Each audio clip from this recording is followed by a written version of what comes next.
Cette fille affirme que dans sa vie antérieure, elle était une proche amie de Cléopâtre, et il s'agit de l'un des cas de réincarnation les plus effrayants de l'histoire. En 1940, un couple du Kansas nommé John et Mary Carter a eu une fille appelée Emily. Dans ses premières années, elle semblait être une enfant tout à fait ordinaire, jusqu'à ce qu'à l'âge de 6 ans, elle dise quelque chose qui terrifia complètement ses parents. Emily commença à leur dire qu'elle avait vécu en Égypte dans une vie antérieure et qu'elle ressentait une immense nostalgie pour son ancien foyer. Au début, ses parents pensaient qu'il ne s'agissait que de son imagination, peut-être influencée par les documentaires sur l'Égypte ancienne qu'elle aimait regarder, mais ce qui arriva ensuite fut troublant. Emily se mit à dessiner d'étranges symboles, disant que c'était son nom d'une autre vie. Lorsque ses parents lui demandèrent d'où elle les tenait, elle répondit simplement qu'elle les avait toujours connus.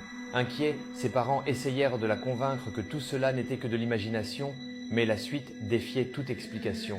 À 8 ans, elle connaissait déjà presque tout de la culture égyptienne, avec des détails qui impressionnaient même les experts.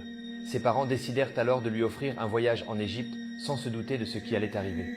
Dès qu'elle arriva, Emily commença à agir comme si elle avait déjà été là des centaines de fois. Elle corrigea même le guide touristique lorsqu'il se trompa de direction et mena le groupe à travers des chemins inconnus.